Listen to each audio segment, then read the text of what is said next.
Good evening. I'd like to welcome everyone to tonight's discussion on radical ideology today, Marxism and Anarchism, presented by the Platypus Affiliated Society.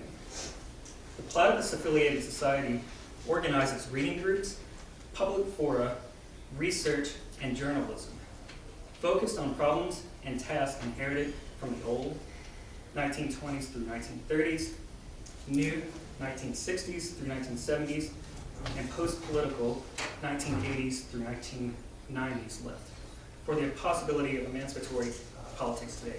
Oh, please.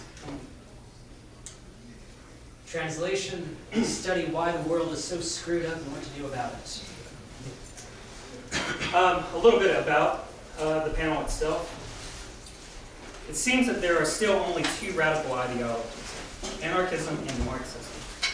They emerged out of the same crucible, the Industrial Revolution, the unsuccessful revolutions of 1848 and 1871, a weak liberalism, the centralization of state power, the rise of the workers' movement, and the promise of socialism. They are the revolutionary heritage.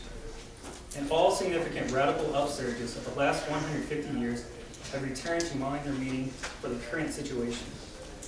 In this respect, our moment seems no different. There are a few different ways these ideologies have been taken up.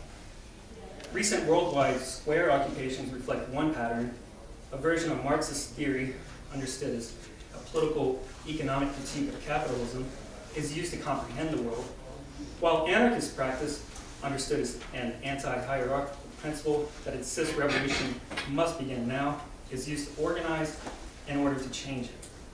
Some resist this combination, claiming that Marxism rejects anti-statist adventurism and call for a strategic reorganization of the working class to resist austerity and perhaps push forward a new New Deal. This view remains wedded to a supposedly practical, welfarist social democracy which strengthens the state and manages capital. There is a good deal of hand-waving in both of these orientations with regards to politics, tactics, and the end goal. Finally, there have been attempts to leave the grounds of these theories entirely, but these often seem either to land right back in one of these camps or to remain marginal. To act today, we seek to draw upon the balance sheet of the 20th century. The historical experience concentrated in these ideas must be unfurled if they are to serve as compass points, to see in what ways the return of these ideologies represent an authentic engagement and in what ways the return of a ghost. Where have these battles left us? What forms do we have for meeting, theoretically and practically, the problems of our present? So that's an introduction of the panel that will be, some of the ideas that we'll be addressing in the panel this evening. What I'd like to do now is introduce our panelists. To my left, John Phoenix. He's a sociology graduate student here at the University of Tennessee. He studies electoral movements. Also, he is a producer and activist. To Phoenix's left is Dr. Alan Dunn, a professor of English here at the University of Tennessee. His fields of interest include critical theory, literature criticism and textual studies, 20th century American literary studies, and 20th century British literary studies. Finally, Chris Erwin is a criminal defense attorney here in Knoxville. Additionally, he is the staff attorney for United Mountain Defense. So I'd like this moment to turn it over to our panelists, beginning with Dr. Dunn. Each of the panelists will have an open remark between 15 and 20 minutes, after which we'll have time for the panelists themselves to respond to one another, and then finally a Q&A session. Thank you. This paper divides into two parts. The first is a broad historical introduction, and the second is a bit of theoretical intervention into discussions that anarchists these days are having. The second part needs more support and expansion, so I hope you'll press me on my argument there, ask questions about that, and point out where I may be mistaken. America has an anti-authoritarian streak that makes it sometimes sympathetic to the ideas underlying anarchism, even as it remains fearful of the word itself. In part, this fear can be traced to the failure to distinguish between the many forms that anarchism takes. Anarchists appear in the popular imagination as the bearded bomb throwers of the 19th century or the rock throwers of the 21st century. For these people, anarchy remains indistinguishable from terrorism.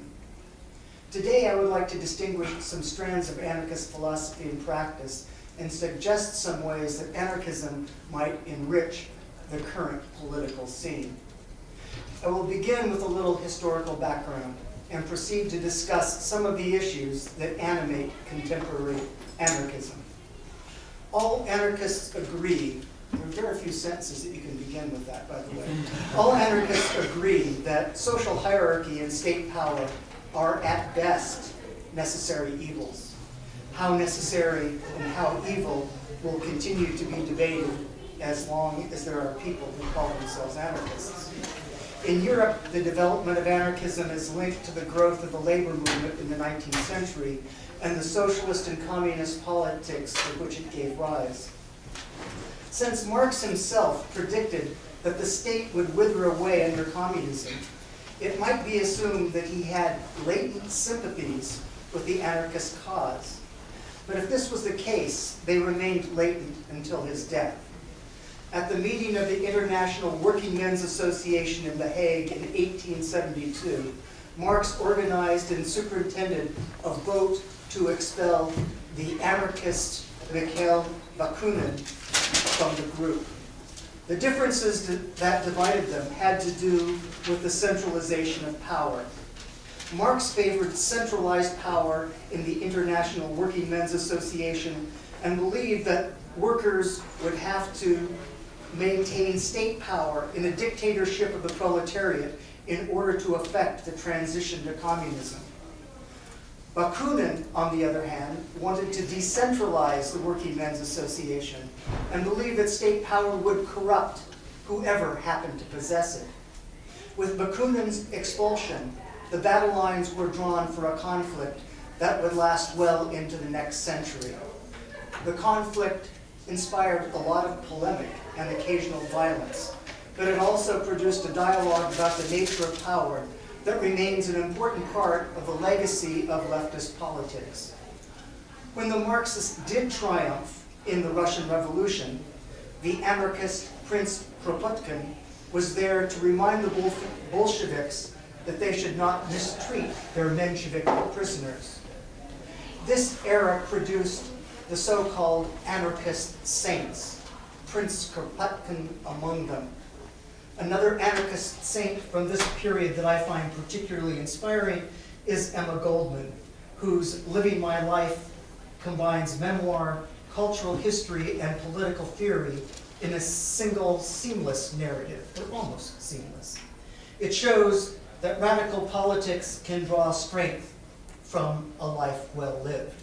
And if you're just interested in getting into anarchist history, Emma Goldman is a perfect place to start. She gives you gossip, she gives you political theory, she talks about Mrs. Kropotkin's apple pie, she gives you recipes actually in a few cases. So, I don't know, she's a favorite of mine, so a good place to start.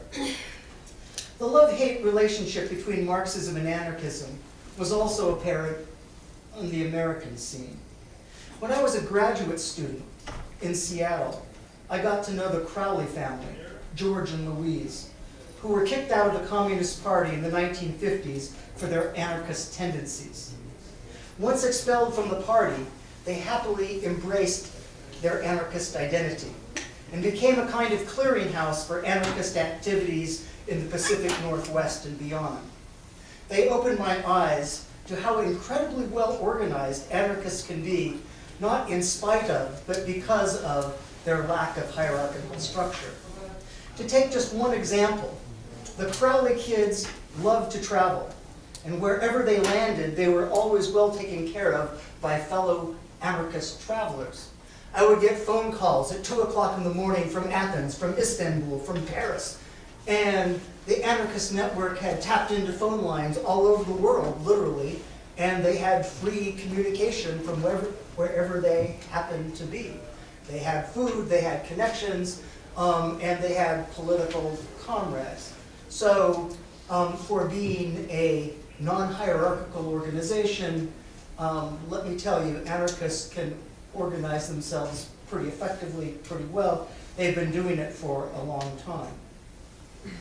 American anarchism is thus shaped by a dialogue, a competition, even a quarrel with Marxism.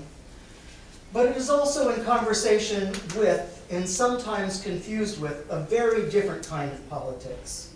One that is apparently ascendant at the moment.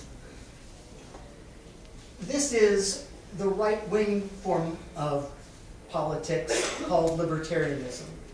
Libertarianism shares with traditional anarchism a deep distrust of state power, and in some cases at least, a distrust of many, if not all, forms of hierarchy.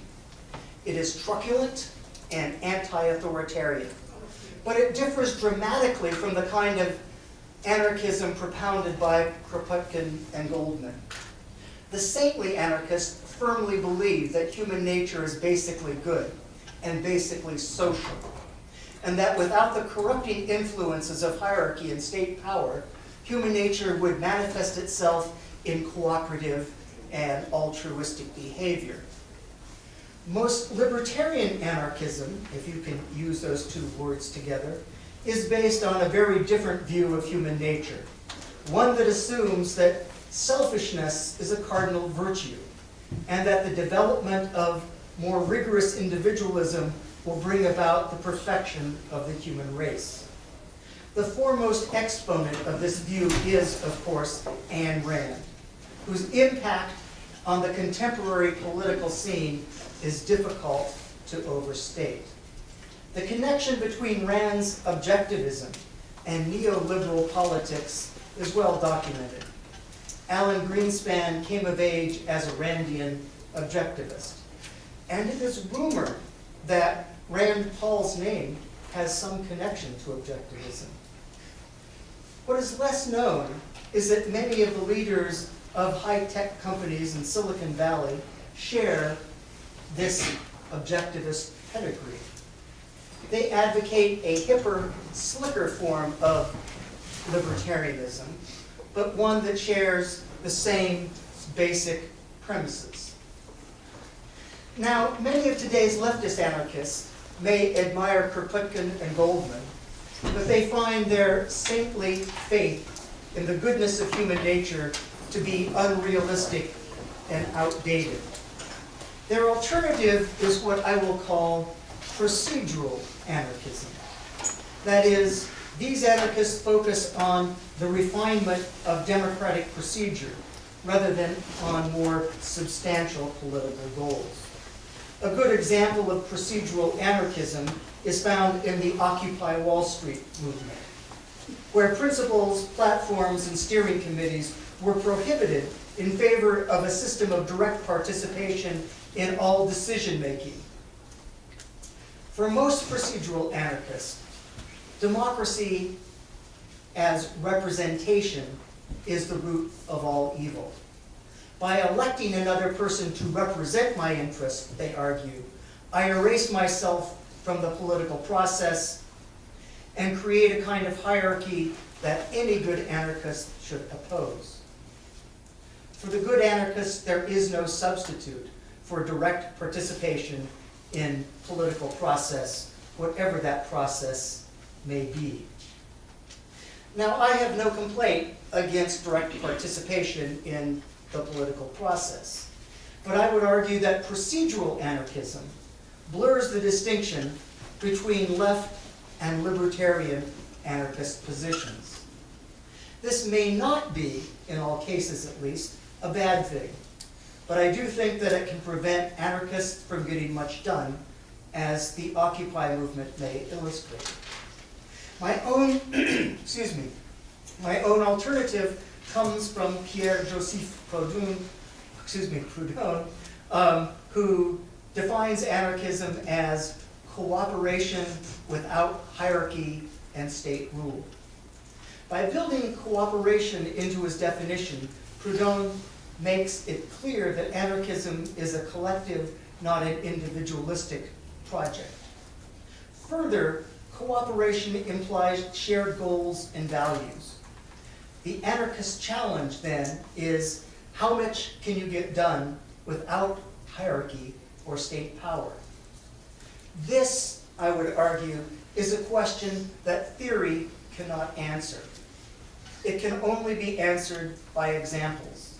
It demands that left anarchism match its libertarian counterparts in ingenuity, inventiveness, and determination. Thank you.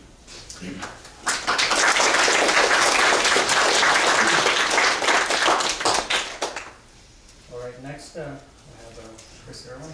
Next. Oh, great. We're going alphabetically. All right. I always take careful notes what I'm going to say beforehand, and I ignore them. It's like a tradition for me. So, well, I first was struck by the name of this radical. That was one of the first things I read when I heard about this meeting. And I thought about the word radical, and in Latin it stands for, I believe, root. And in botany, I believe it's the germinating part of the seed.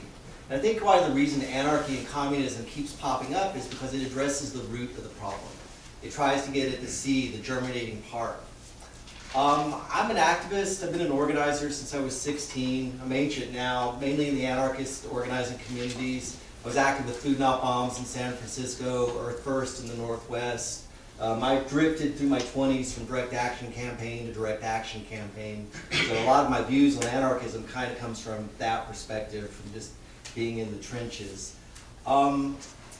What I guess I'd like to talk about, to me the idea of anarchism is this dangerous idea that we don't need large centralized governments to tell us what to do as human beings. I mean, thank God we're not beating each other up right now, except for the government protecting us from each other. I mean, it's that simple of a dangerous idea. What I often find ironic is when I read what, like, the founders of the American Constitution and what happened in the American Revolution, what they wrote, I realized that after the American Revolution, if I'd gone around and said, I don't trust centralized government, they would have said, big deal. None of us do. It took about 100 years, it seems like, for Americans to forget what they fought the first American Revolution for, which was against corporations and centralized power, before corporations were even allowed to exist again in North America. But that's not my point. Marx was a genius. We brought up Marx. Karl Marx was a genius. If you read his works, just his analysis of how the yeoman peasantry were systematically driven off the land around London so they'd be forced into the cities so they could work. That's exactly what happened here in Appalachia.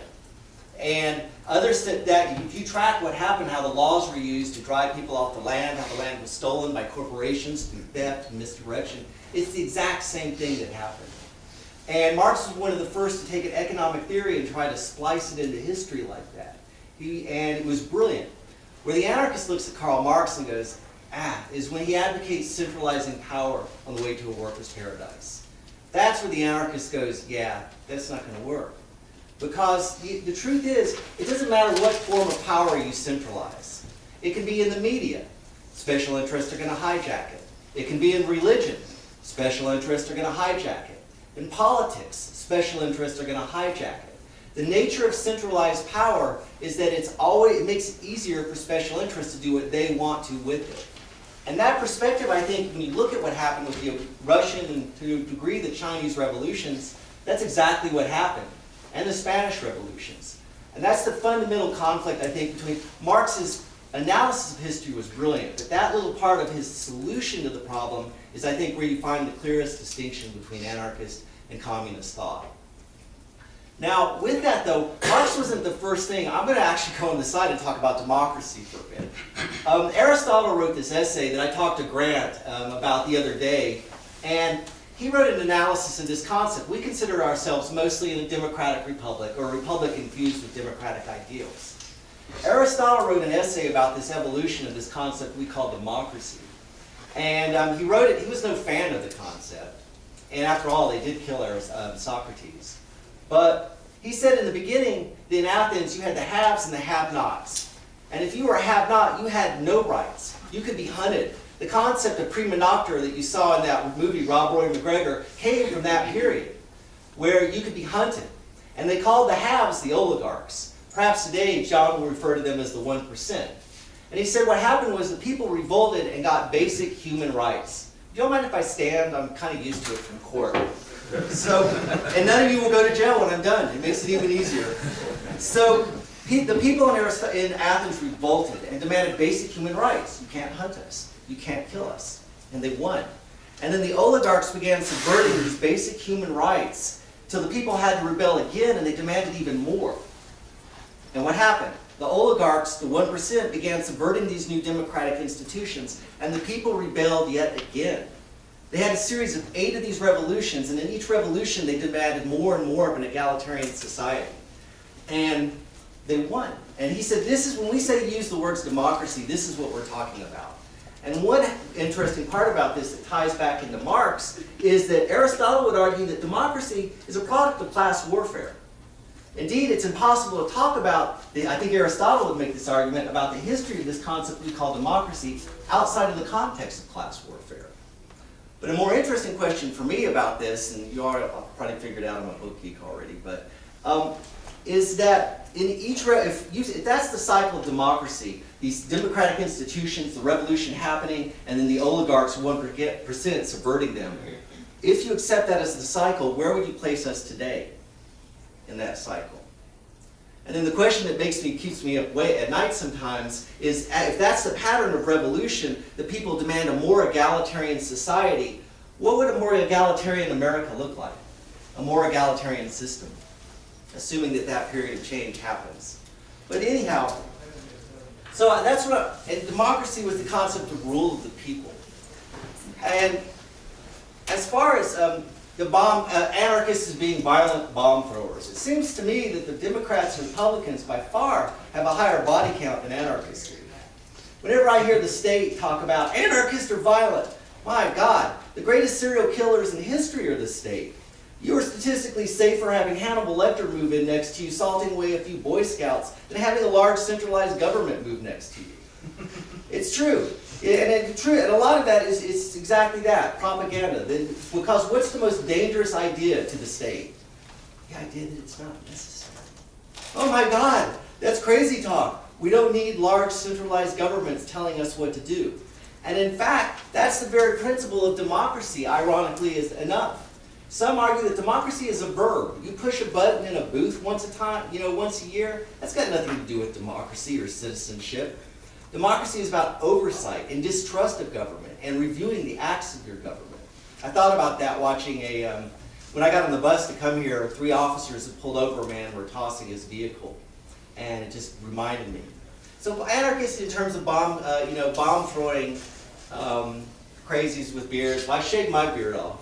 So I guess I escaped that one. Now I want to talk about Peter Kropotkin though, and how people became anarchists.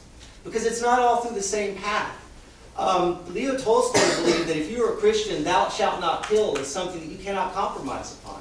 He was like, no, it's there. It's not like a guideline. You're not supposed to be killing. His rationale was that as such, you can have nothing to do with the government that kills. He didn't like being called an anarchist because of the violent connotations of the term, but that was his philosophy. He became an anarchist through his religion. Kropotkin, on the other hand, and this is why I feel so good, forgive my mispronunciation of his Russian name, but that's my East Tennessee version, Kropotkin. And he was a science geek. He existed about the time when with Origin of the Species, Darwin, and the social Darwinists were taking Darwin's theories and saying, okay, competition between the species is the natural rule. So, it's okay to have 8-year-olds working in coal mines. That's just the natural order of things. They would take this idea of competition between the species, which to be fair to Darwin, was only part of it. He wrote about cooperation as well. That's just what the social Darwinists hopped upon. So Kropotkin gets this job when he's a young man in the steppes of Russia, steep steppes. It's a taxonomic inventory. He's literally getting paid to like count animals and plants. And he's thinking about Darwin's theories at the time. And he's thinking, yeah, I see evidence of competition, but I'm seeing a lot more evidence of cooperation. And being brilliant, he contacted scientists all over the planet before the internet even existed and said, can you write to me examples of cooperation in nature?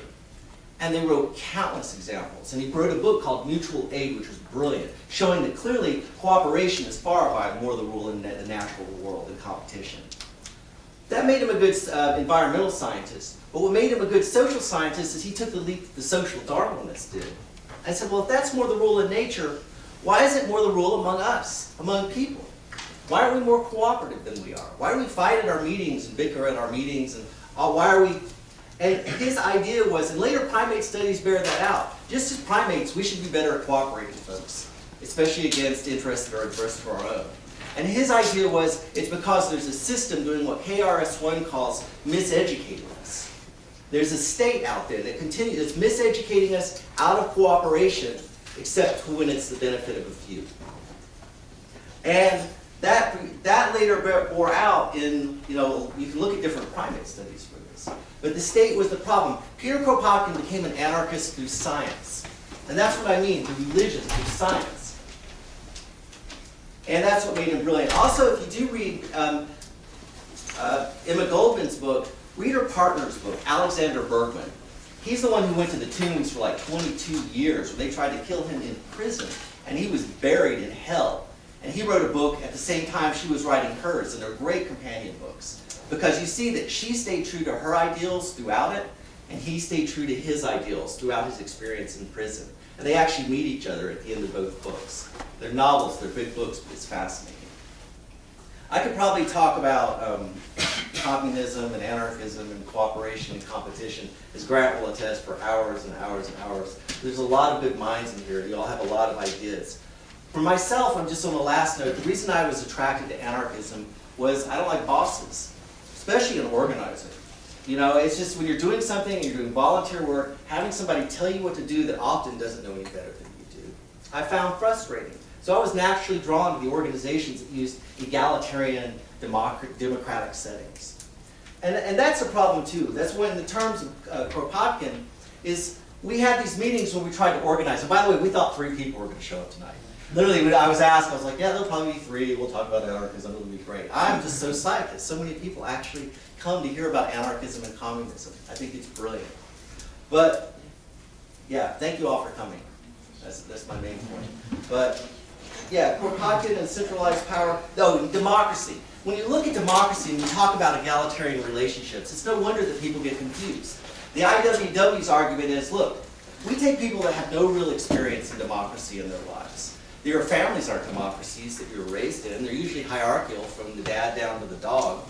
Your workplaces aren't democracies. You don't get to vote for anything. If anything, your workplaces are often tyrannies. You go to schools, how much power do you all have here to vote about your classes, your curriculum, how much you pay?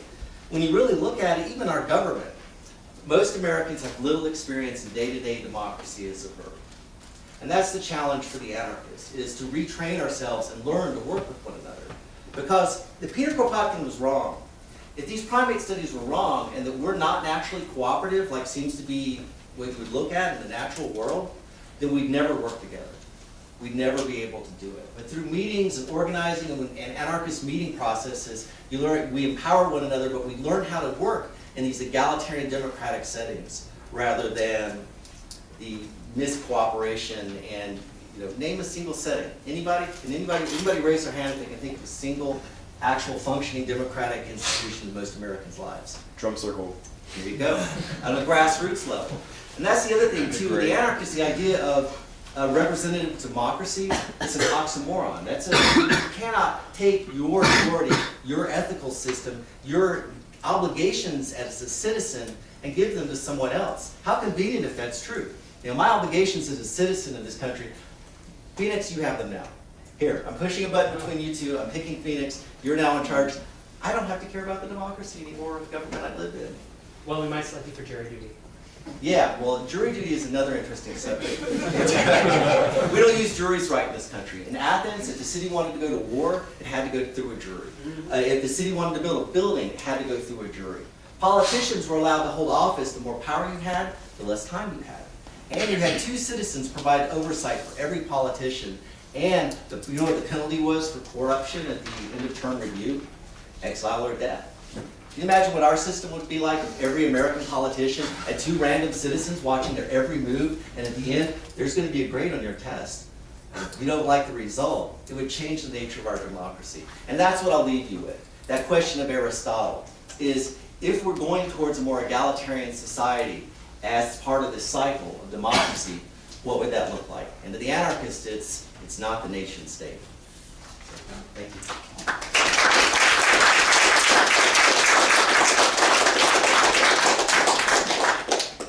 And finally, John Phoenix. First off, I want to thank all of you for coming. I also want to thank our exceptional panelists, Mr. Dunn, Mr. Erwin. Before we begin, I want to do something a little bit unconventional. I want you all to take the next 60 seconds, and I want you to turn to somebody sitting next to you who you don't know, preferably somebody different than you. Get to know that person for the next 60 seconds. I'll keep time. Casper,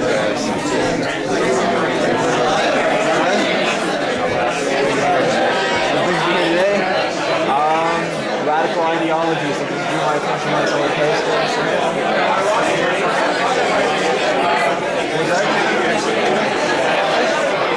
No, I'm just sitting here because I don't want to see that happen.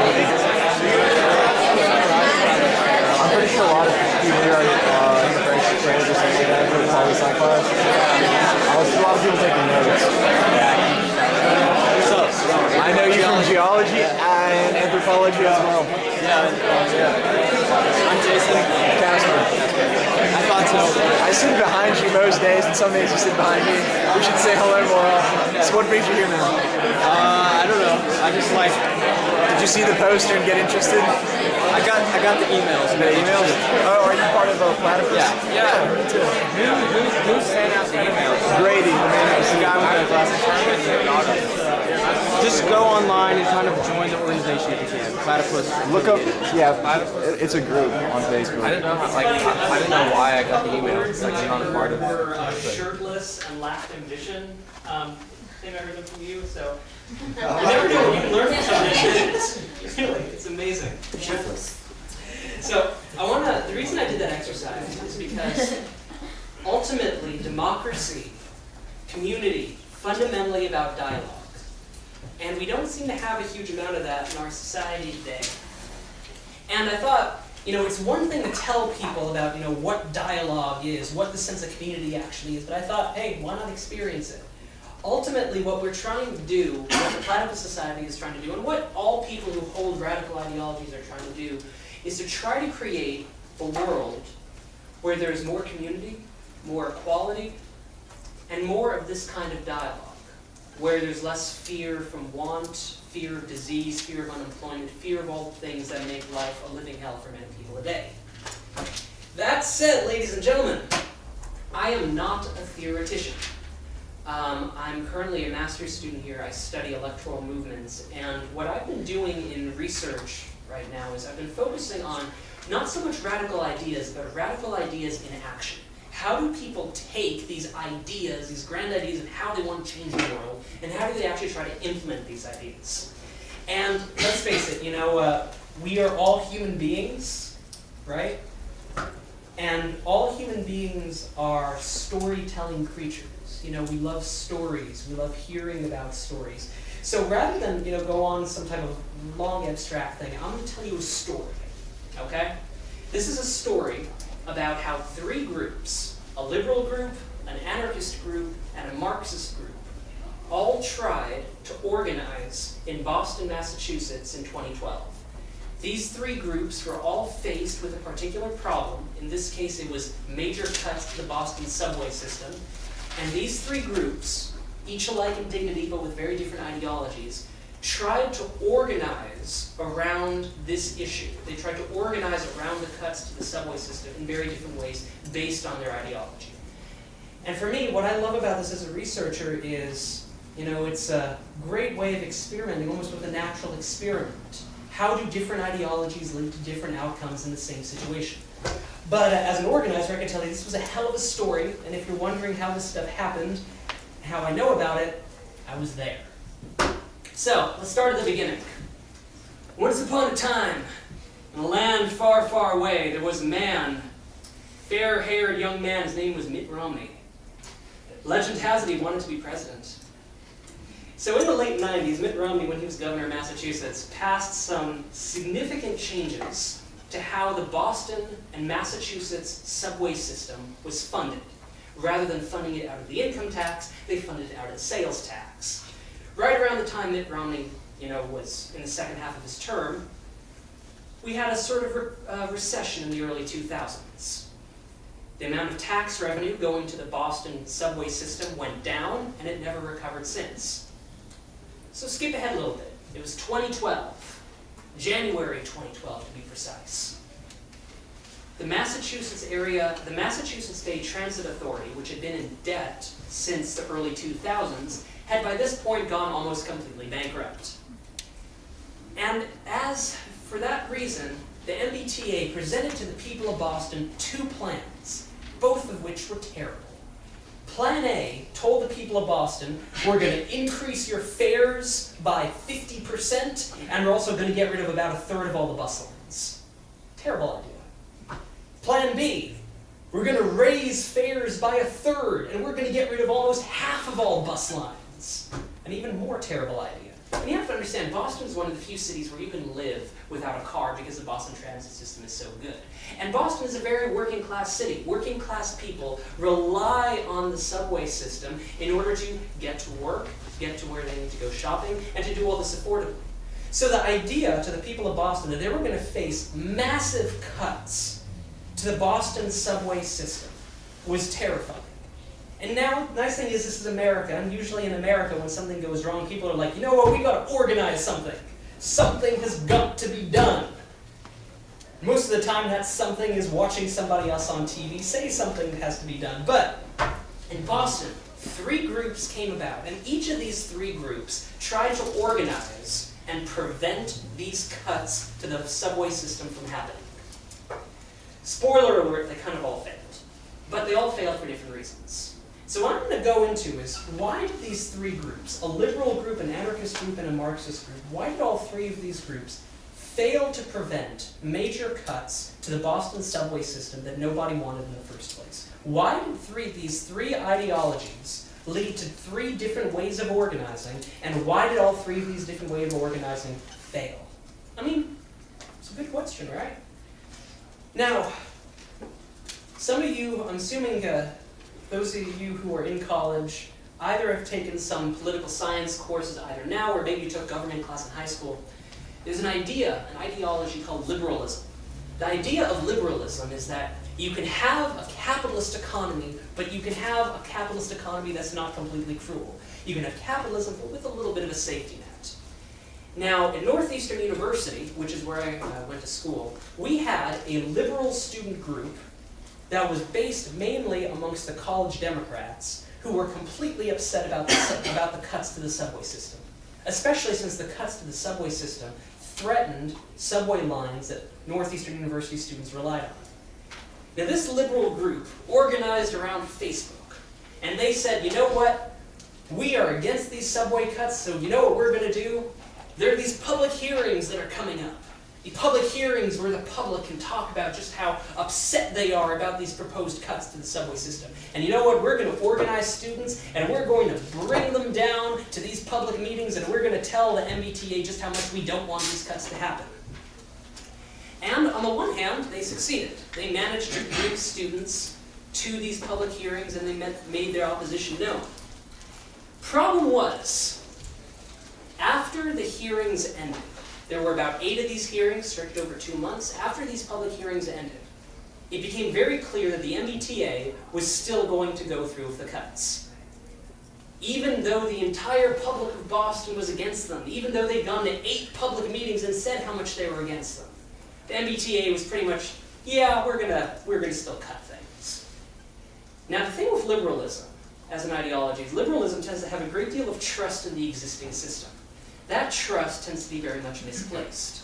In this case, what you saw in terms of liberal organizing was you saw a bunch of students who basically thought that this quote-unquote the system worked. That if they just followed the rules and brought students to these public hearings, the opposition would be enough to prevent the subway cuts from happening. And that didn't happen. And by the way, after the last of these public hearings was held, the students against the T-cuts, this liberal group, completely fell apart. And again, there's a great saying, it's called posywid. The purpose of an organization can be seen in what it does. This liberal group was designed to bring students to public hearings, to tell the government how upset they were about these cuts to subway systems, and after the hearings were done, the group dissolved. So those were the liberals. Group number 2, the anarchists.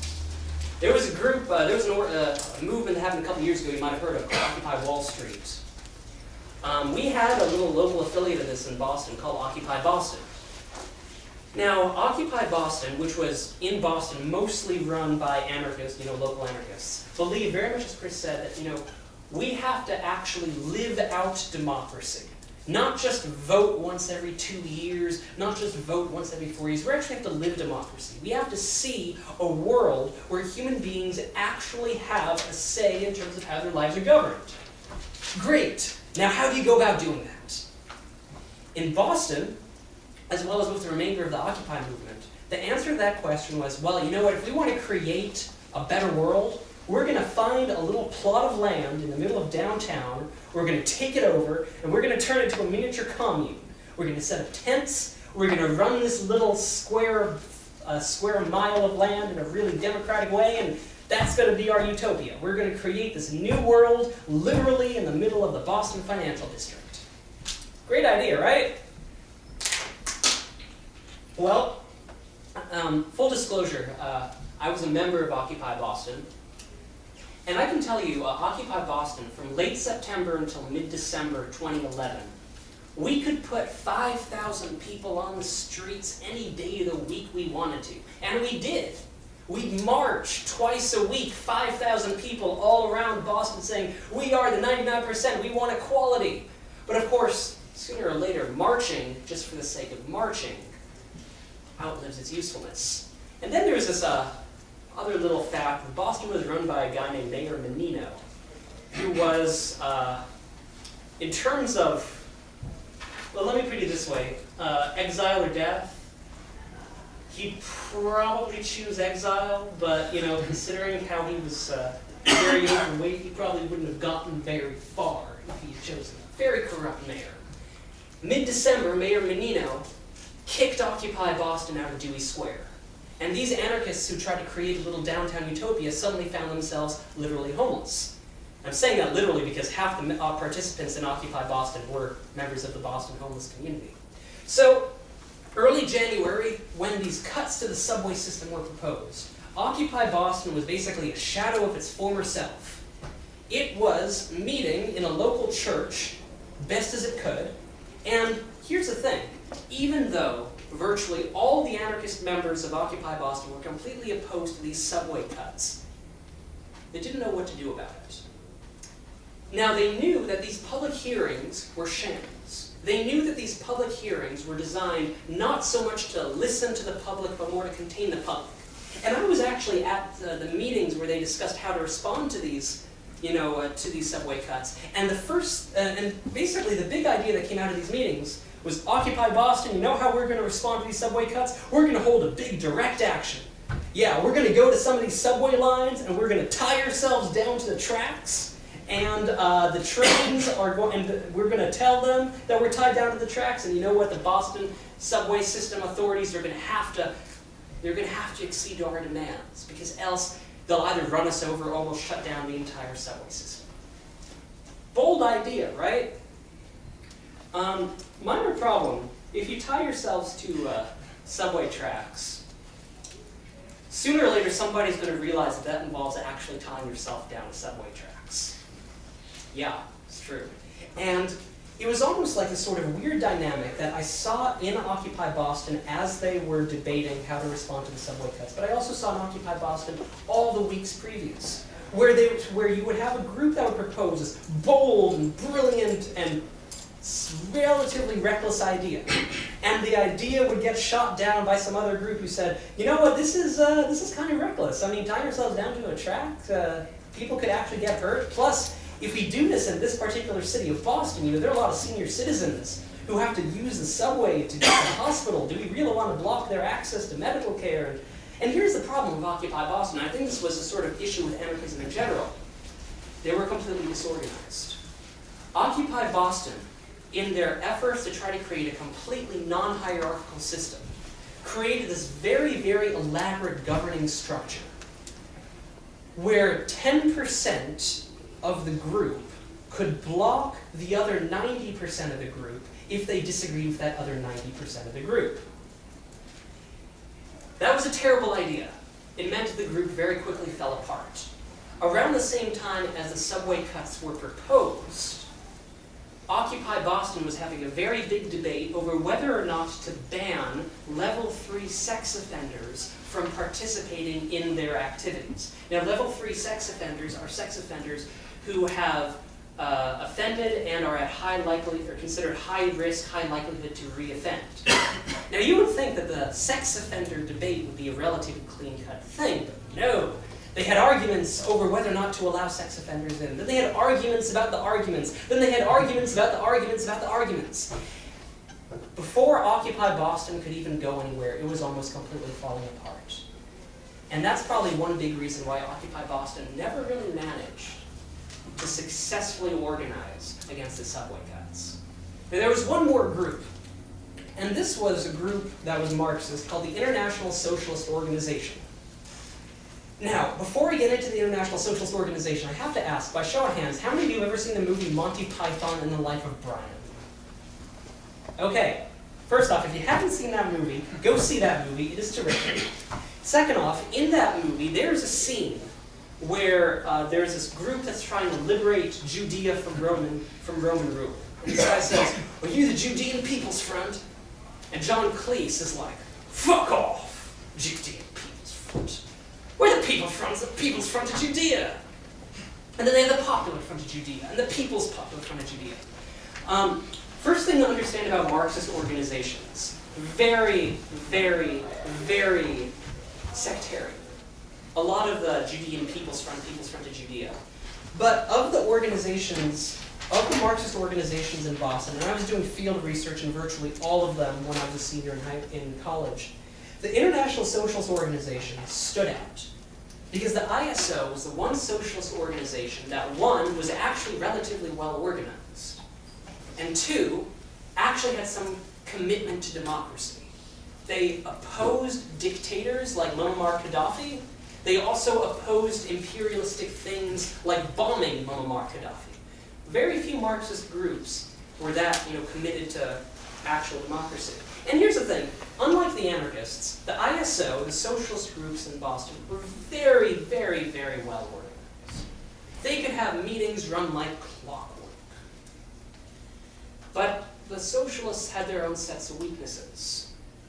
Namely, they weren't entirely clear on what socialism actually meant.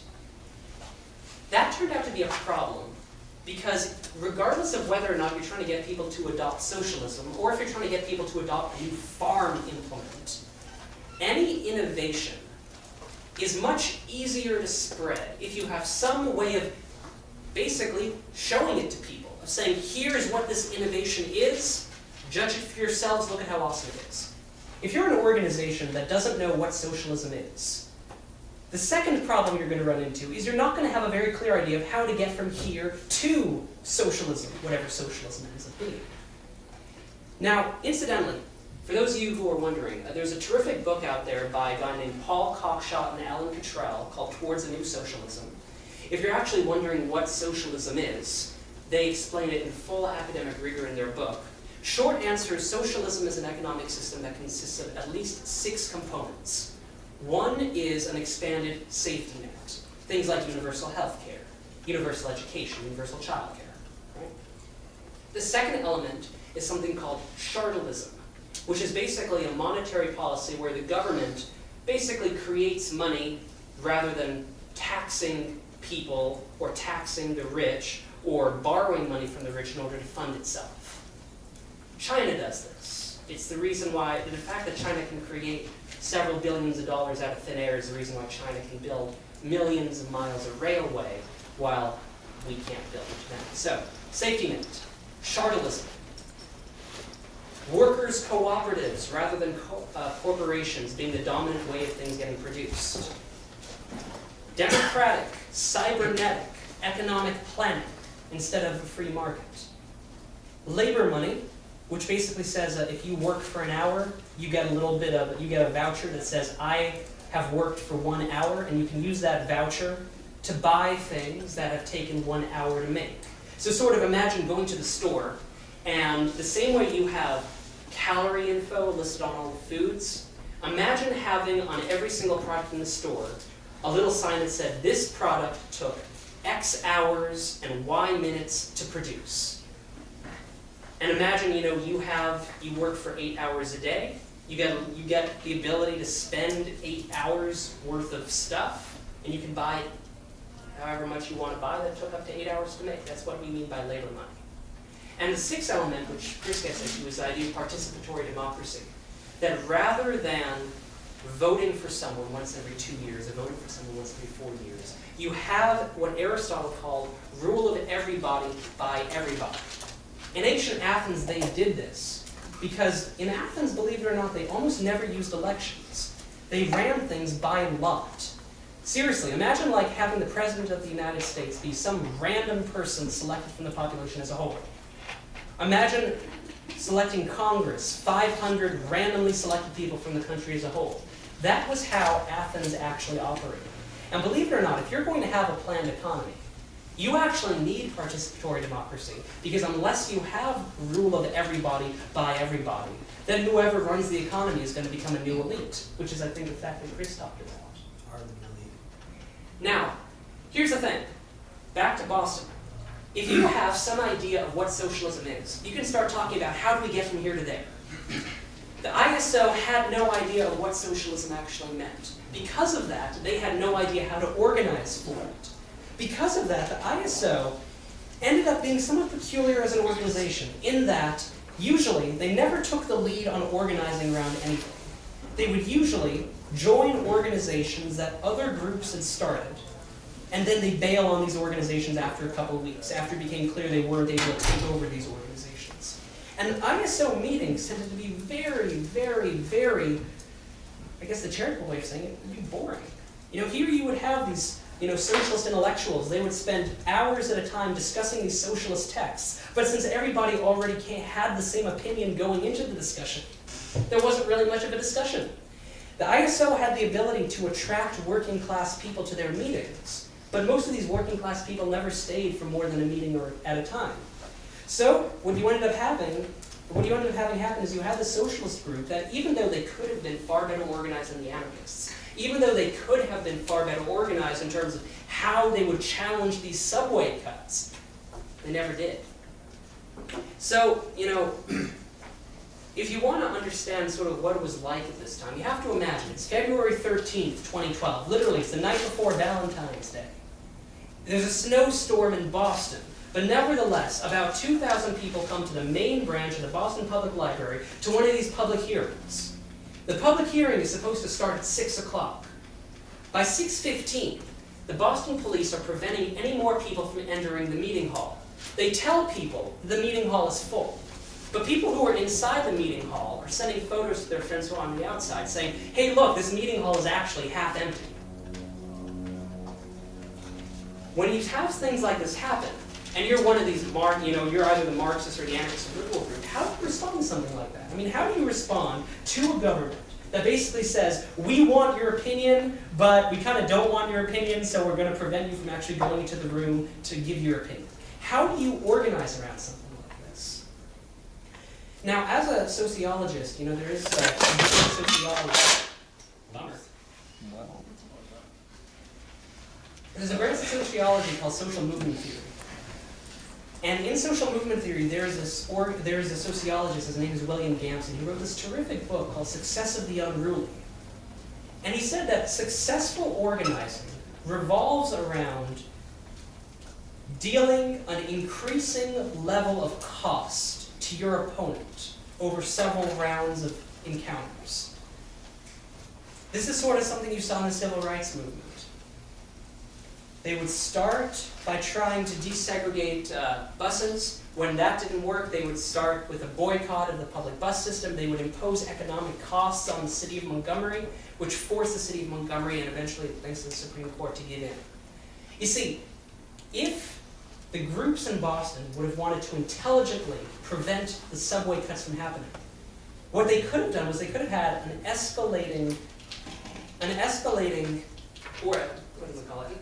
organizing campaign. They could have started out by going to the public hearings, which they did. Then they could have said, you know what we're going to do? We're going to do something like put wooden crosses in the subway lines. Wooden crosses that, the trains could very easily run over, but would nevertheless be something that the media could have very much caught on to, If that hadn't worked, they could have said, okay, we're going to start holding demonstrations at these subway stops in order to raise more attention to what we're trying to fight for. If that hadn't worked, then they could have started trying to tie themselves to the train tracks as anarchists were trying to propose. When it comes to organizing, the thing to keep in mind is that recruitment always comes before persuasion. Regardless of whether you're an anarchist group, a liberal group, or a socialist group, you have to know what you're fighting for. You have to have some idea of how to get from point A to point B. You have to, when you know how to get from point A to point B, you have to be able to reach out to people and tell them, look, here's something we can do to change things, to make things better in the here and now, and here's how you could actually get involved. And unfortunately, none of the groups actually did that in Boston. They either aimed too high, they aimed too low, or they didn't aim at all. And I say this partly because all of these different ideologies in some ways had a very similar set of mistakes. They knew what they were against, but they didn't know what they were for. Because they didn't know what they were for, they didn't know how to get from point A to point B. Because they didn't know how to get from point A to point B, they couldn't offer people something to give them hope. Because ultimately, when it comes to organizing against an economic system, against subway cuts, or against anything else, you need to be able to offer people hope that they will actually succeed. And if you can't do that, regardless of ideology, then your organizing effort's probably going to fail. So thank you very much.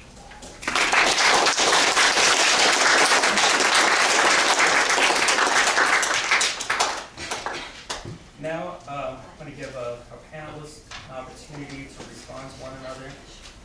We can start with you, Dr. Dunn. Well, I'm just thinking out loud now, but as I was listening to my fellow panelists, I was trying to draw connections between our positions and distinctions. I think we're in agreement with in our descriptions of the challenges that these groups face. Your concluding comments, I thought, were very much along the lines of what I was saying about Occupy Wall Street. In terms of differences, I guess, I might be, and I'm not sure about this, but I might be less of a purist than these two guys are. My version of anarchism is do what you can to minimize hierarchy and state involvement. See how imaginative you can be in avoiding those evils. But I wouldn't say that never in any case should you yield to the temptation to rely on the state or institute some kind of hierarchical arrangement. I think that life is too complex to proceed with those kinds of absolutes. So creativity and innovation are big factors in the kind of position that I'm advocating. And I do see left-wing anarchism as in some ways in competition with a libertarian perspective that's increasingly powerful in this country. I think we are talking to a lot of people who share this general distrust of authority and are willing to consider other ways of proceeding, and what they're looking at is results as much as theoretical distinctions. I don't know if I made this clear earlier. I'll take it you two are both anarchists. Me? What time is it? Okay. It wasn't I subscribe to a lot of anarchist ideas, but I don't trust any idea that requires you to walk lockstep in with it. I'm with you on This is that. part of the anarchist idea. You know, any idea that requires you to adhere to every single point or minutia of it, I distrust. I'm with you on that. And I think one thing that I'm sort of getting at in terms of organizing, and full disclosure, I actually used to work with Chris Erwin on United Mountain Defense back in 2010. I am what you would call a populist as well as a socialist. And to me, what populism has always meant is that aside from the ruling class in this country, there's something called a governing class. You know, the group that doesn't necessarily run things, but the group that's most involved in politics. The group that's most involved in how society works in terms of running society. In my view, the difference between the governing class and everybody else is something we don't like talking about a whole lot, and that's education.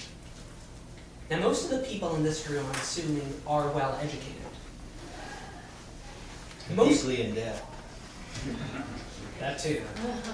But here's the thing, for movements to succeed, movements have to be able to reach out to people who are not educated.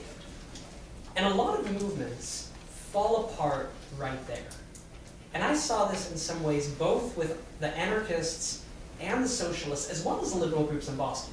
I mean, the Northeastern University college Democrats absolutely hated uneducated people.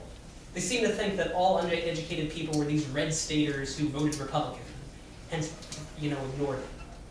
Occupy Boston, they have this occupation, which is great, but what if you're someone who can't go to Dewey Square and sleep overnight?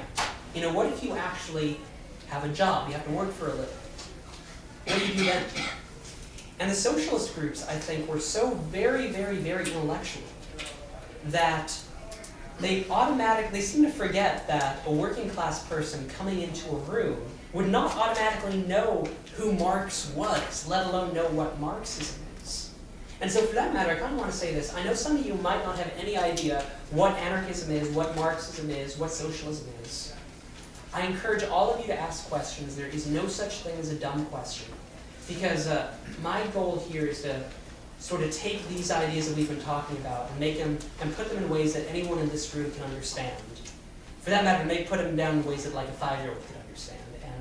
And whatever we can do to help you out with that, just let us know. 5-year-old me wants to speak now. It's like, I gotta say something. All right. Yeah. First of all, what Occupy in Boston did, I think that, 5,000 people in the streets, that ain't bad. Mm-hmm. It seems like cooler heads prevailed in terms of locking yourself down to a subway track, which, for the record, I think was stupid. I do not have to go there. But what a lot of people don't realize what Occupy did was it trained tens of thousands of Americans in democratic organizing processes. I mean, sure, they did. It was a lot of people suddenly, and people look at it, where's Occupy now? A lot of those people in almost every single city are organizing different groups now, using what they learned through Occupy, through that mechanism. To me, that's the most valuable thing that happened out of it. That's true. And in terms of a campaigner that does direct actions and stuff, that sometimes you don't know how to get to point B. That's the joy of organizing, and that's the trouble with nonprofits that think they know the answer for every campaign. Every campaign's different. No plan, successfully succeeds intact in the actual struggle. Sometimes you just jump in, and the campaign changes, and you pull off big wins. Sometimes you don't, but sometimes that's just the nature of the beast that you're fighting.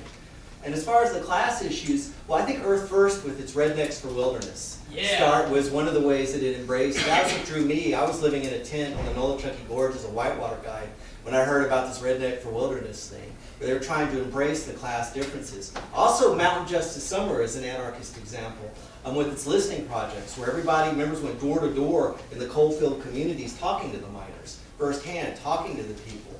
That was, I think, an example of trying to overcome these, and as a result, in terms of the differences in age and class, you saw more diversity Right. in the beginning of Earth First and throughout Mountain Justice. So I think anarchists have tried to address these issues. Yeah.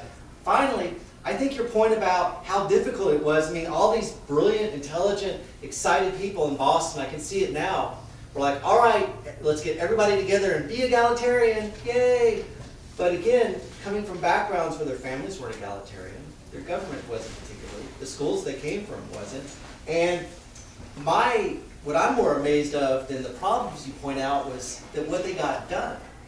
And to me, that's proof that with practice and time, a lot of these what's called social capital, I've heard it called, it can get rebuilt, and people can relearn these tools of working with one another. But anyway, I want to get questions because I will talk about anarchism. I have one question Please. first. Just to sort of redirect to the conversation of history that each of you, Chris, each of you have done, and Phoenix all spoke to history in one degree or another. But Dr. Dunn, you specifically sort of spoke about the historical split between anarchism and Marxism. Again, he talked about sectarianism. And Chris, you often referred to Marxism and communism kind of interchangeably. And Dr. Dunn, I think you were speaking to the fact that perhaps Marx was even sort of implicitly an anarchist in that he eventually was saw the Exactly, yes. So do these splits between anarchism and Marxism, and within Marxism and anarchism, i.e. communism versus Marxism, that's socialism, etc., are these still relevant today, these splits? Yes and no. It was like a truism for a while among anarchists. Anarchists founded groups, communists took them over. It was a problem in Atlanta for a while with, the idea that the communists would do and repeat that pattern. I think that was a criticism of the Spanish Revolution as well, but I like your all's depth in history. But to a degree, I mean, you hear more about communism on hate radio than you see them. I mean, this is like the first time I've heard of people talking about communism and having meetings. And I mean, given the amount of media coverage and fear, it's not like I have a problem when we organize like Earth First meetings. It's like, oh God, here come the communists. I'd welcome the communists. It shows that they're at least thinking and have an analysis, and we have a common ground to work upon. I think that was one of the greatest damages of organizational efforts like COINTELPRO. I mean, all these movements, it didn't just have these problems. A lot of it didn't develop in a vacuum. You had, in World War I, a lot of anarchists and communists got driven out of the country. You had McCarthy era. In the 60s, you had COINTELPRO, where they literally killed people. They did black propaganda trying to create dissent. And I think we're still stuck with those legacies in these radical movements of, sowing dissent between people that have everything in common. Yeah, but I do want to also point out one thing. When I was doing this field research, one of the things I noticed in terms of all of the sectarianism, I saw sort of a commonality between sectarianism amongst Marxist groups, as well as sectarianism amongst Christianity, which has been a very sectarian religion if you look at the history of Christianity. And I think the mistake that's being made here, which I think is the reason why so many Marxist groups were so sectarian, is that one, they assume that education comes before recruitment, not the other way around. But also, they kind of made believing in a certain ideology the core element of their thing, rather than what you actually do with the ideology. You see, if your entire basis for being in a particular group is, I believe in the company line, I believe in X, Y, and Z, well, what if your ideology changes slightly? Well, usually the result, regardless of whether it's Christianity or Marxism, is you end up starting an entirely new group, right? And so you end up with, the Judean People's Front of Judea. In communism, you have, the International Socialist Organization, the Party for Socialism and Liberation, the Freedom Road Socialist Organization, the other Freedom Road Socialist Organization, on and on and on and on and on. And in terms of how you actually avoid this type of sectarianism, actions speak louder than words. You have to actually organize people around, hey, here's what we're actually going to do to change things. And having the doing of this thing the experience of this thing be the thing that actually changes people. I mean, the most successful organization in Boston in terms of left-wing organizing was this group called City Life. City Life would go to working class people who were facing eviction or foreclosure, because a lot of predatory lending happened in Boston in the run-up to the Great Recession. City Life would go to these people saying, okay, you're facing eviction, you're facing foreclosure, come to us, we can help you. We can give you free legal help, we can teach you how to fight the banks, we can teach you how to prevent foreclosure, how to prevent eviction, so that you will not end up homeless, so that you will be able to stay in your home. That organization never had any issues with splitting, because they're actually doing something kept the organization coherent. If you're an organization that doesn't know what to do except believe in something and read certain holy texts, that's bound to lead to splitting. I think that anarchists and Marxists are generally good for each other, and that if Lenin had listened to had listened to anarchists, the Central Committee might have looked different, and communism might have had a different trajectory. I think the dialogue, as I said in my paper, I think the dialogue is an important part of left legacy, and not just an impediment, but really something that needs to be paid attention to. Yeah. Okay. For one clarification, I'm not the staff attorney for UMD anymore. Chris Martin is. I wouldn't be allowed to speak on panels like this if I still was. So. And you can tell kind of the anarchist dynamic because I keep wanting to get questions from you all. And does anyone have any questions, anything they'd like to ask? Anything's fair game, there's no such thing as a, go ahead.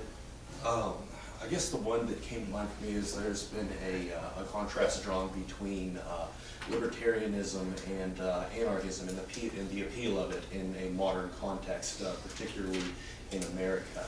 I was wondering what any of you might think would be a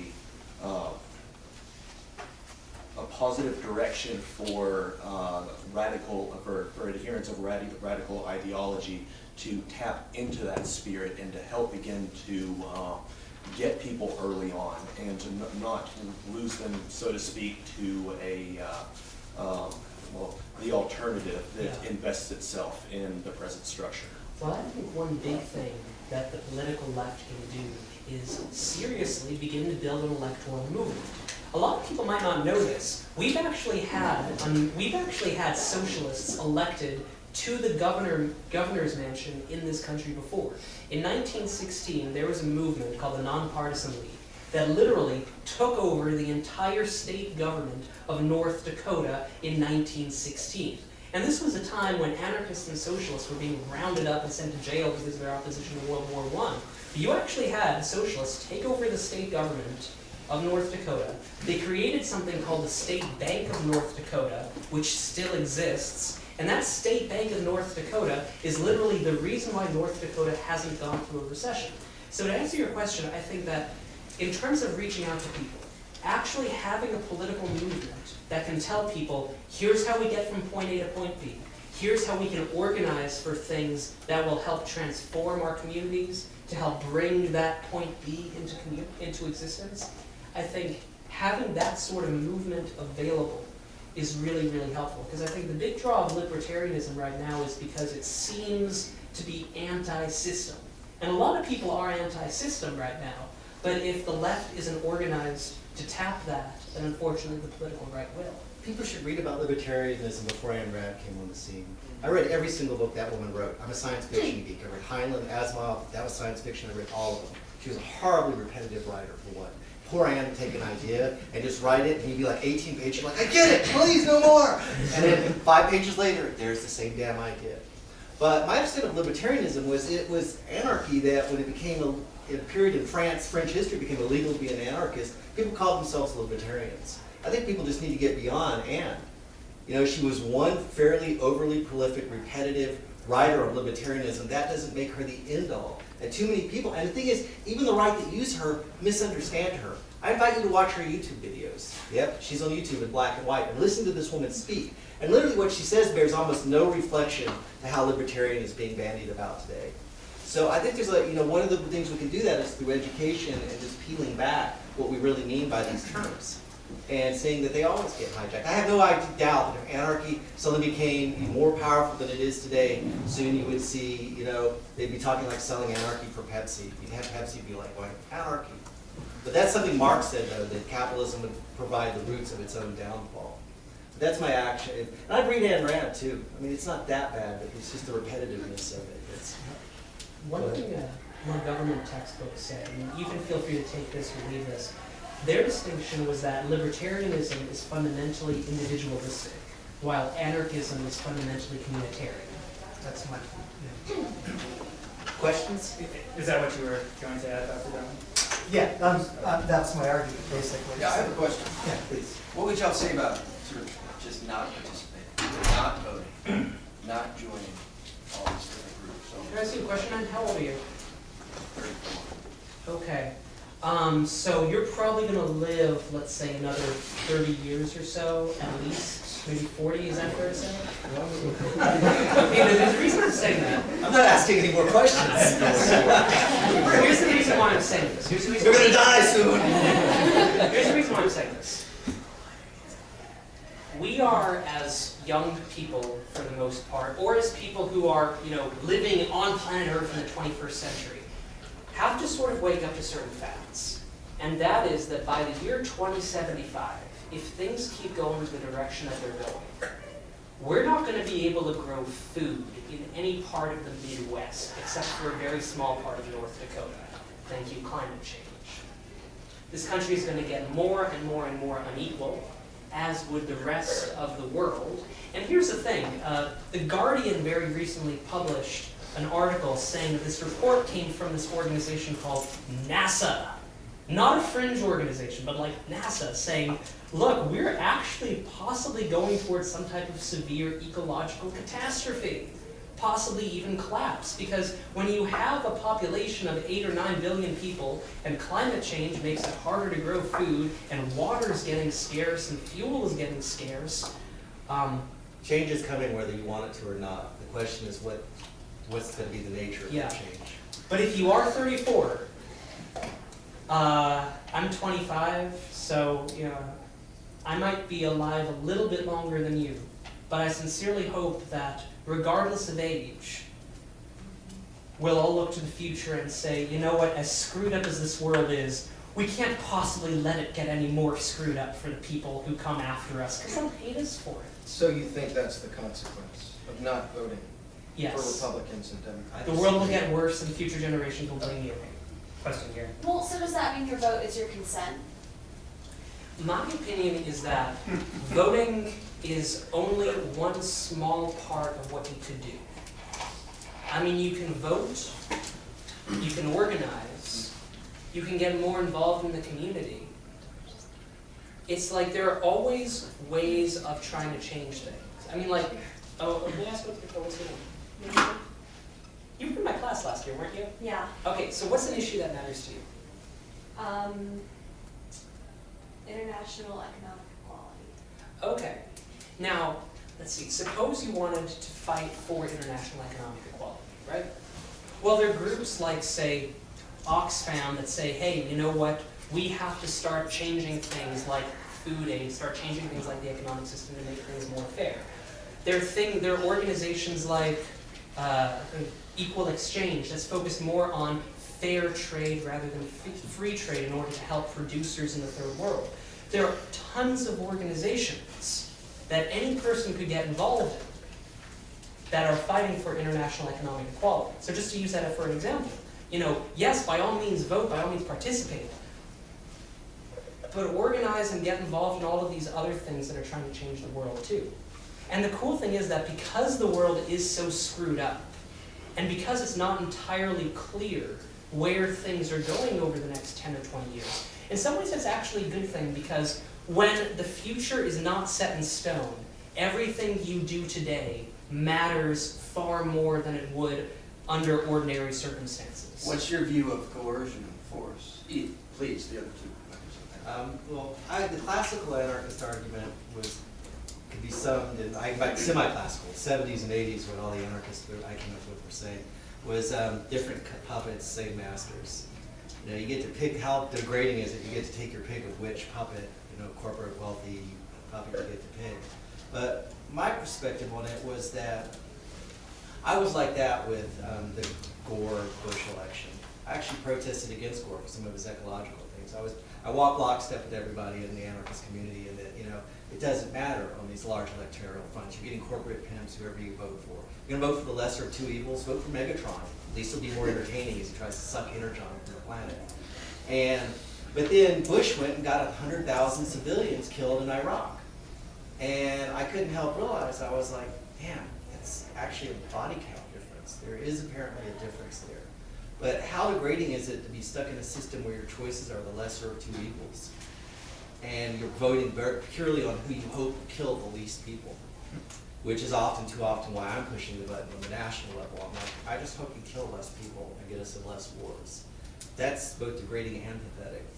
But I agree. I mean, how can you willingly pay taxes in a system? well, that's what Tolstoy argued. Tolstoy said that if you're a Christian, I believe thou shalt not kill. What are you doing participating in a government that kills lots of people all the time, in mass, in your name, with your tax dollars, and sometimes your children? Well, I think that the most powerful tool that groups like anarchists have is the power of example, to the extent that they can provide compelling examples of cooperative behavior that don't rely on these mechanisms of power. They're going to succeed. To the extent that they try to simply convince people of the doctrine, I don't think they will succeed much at all. So I think it is warring examples that will really make the case. I think electoral politics will remain a part of the picture for the foreseeable future.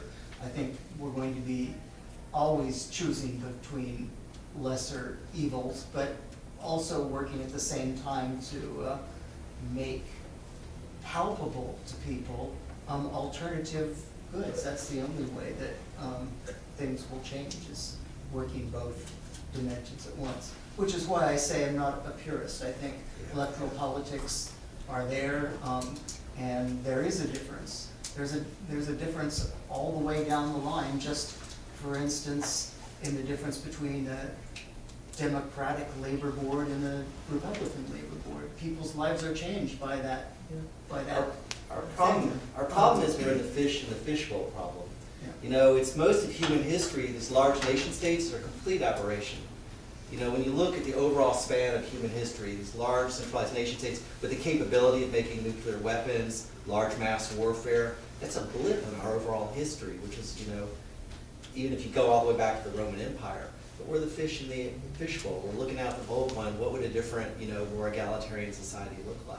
And that's tough.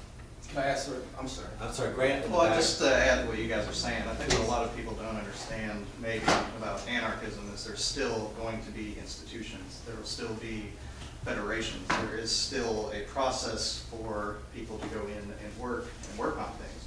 The difference is the nation state doesn't really let you do that all that much, you know. So I actually think the Occupy movement isn't a very good example of anarchism.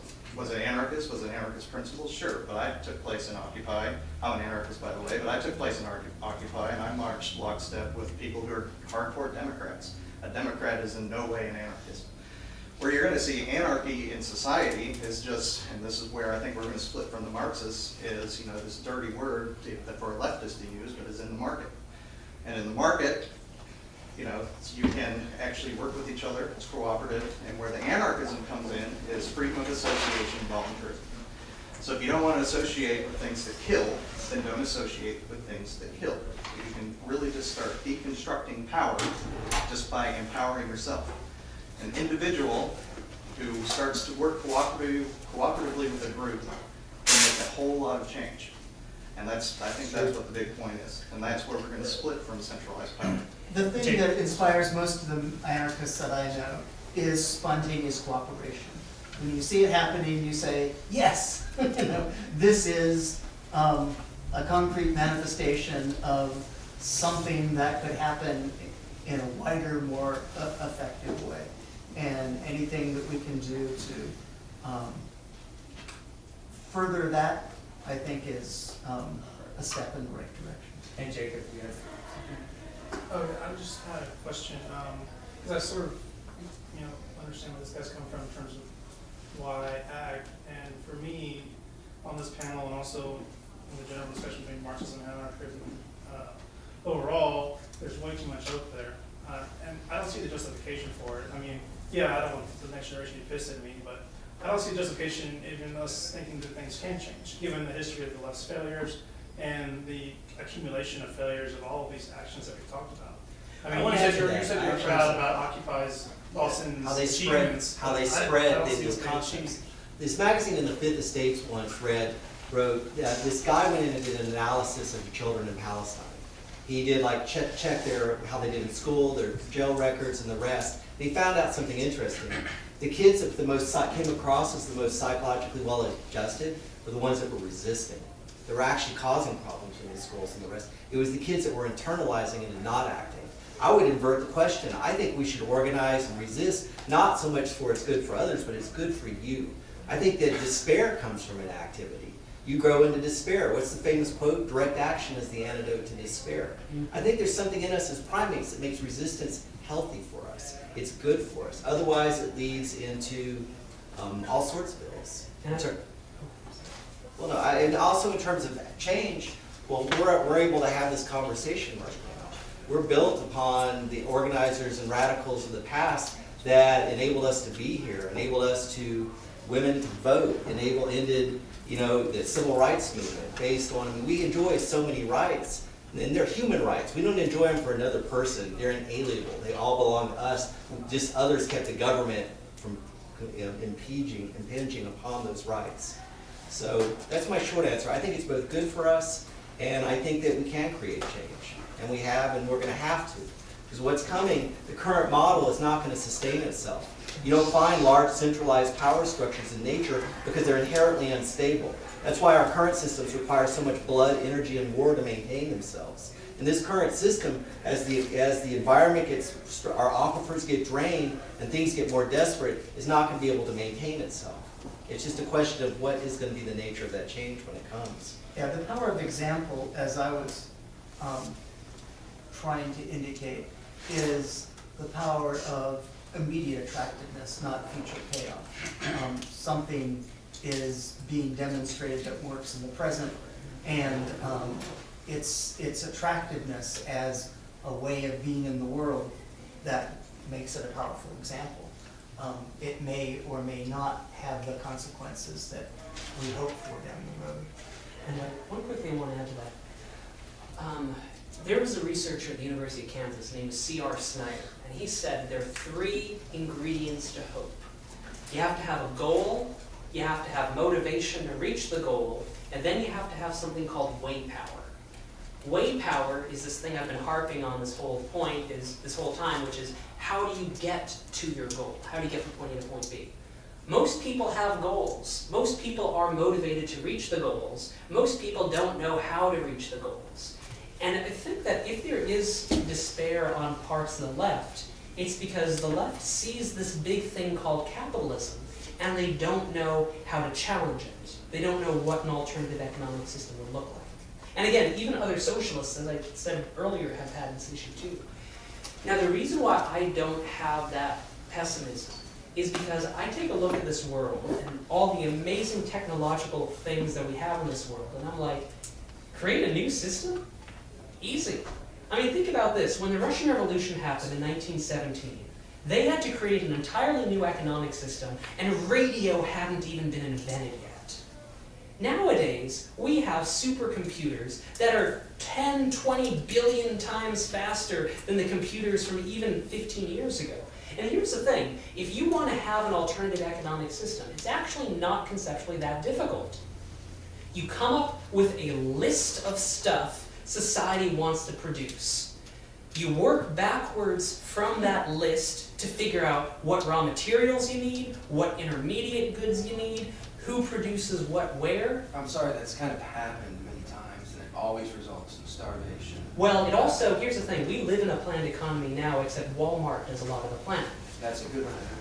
And here's the thing, we have the technological capacity now to have an advanced economy. We have the technological capacity now to have a planned economy that avoids recessions and depressions. And I think the reason why people are pessimistic is because they automatically look at the 20th century, when people had to try to solve these problems without the technology we have today, when the technological solutions we have today weren't even possible, and they automatically judge that because some, hold up, a lot of people think that just because something was impossible in the 20th century, it's automatically impossible today. Who does the planning? Wait, hang on, Jacob. Oh, I was just saying that, I mean, people aren't pessimistic. That's a very small percentage of people that willingly call themselves pessimistic. So, I mean, maybe... Yeah, the anarchist in me is nervous about planned Who economies. does the planning? Did you have something? Yeah, I'll just throw in there. I mean, that's the problem though, all right? So that's the authority that human beings have raged against throughout our entire civilization. If you plan an economy, what you're doing is you're taking people's dreams and aspirations and you're trying to move them like chess pieces across the board. You can't do that. An economic system is spontaneous, it's grassroots, it's dependent on liberated, free human beings. So when you want to take central authority, because we say, hey, we have an ecological crisis coming, these are what we need to build society, and this is how we're going to trickle this down through the economy, that doesn't work. You've got to move beyond political boundaries if you're going to solve the ecological crisis. If you're taking the dreams and aspirations of people and trying to direct them, it's not going to work. We're always going to rebel against it. We have through our entire history. It's not sustainable. It won't work. The dreams and aspirations of people are shaped by the system they're in. So maybe you should move them around like chess pieces because they're bad dreams and bad aspirations. May I want to respond to both of y'all. Hey, wait, does anybody need a bathroom break? Or need to leave? We have to be out of here in about half an hour, but feel free to come. and None of talk you are about it. hostage. Yeah, but Okay. let's open up the discussion a little bit. Sure. Mind if I just quickly fill in? Sure. Okay. There is a very interesting branch of economics right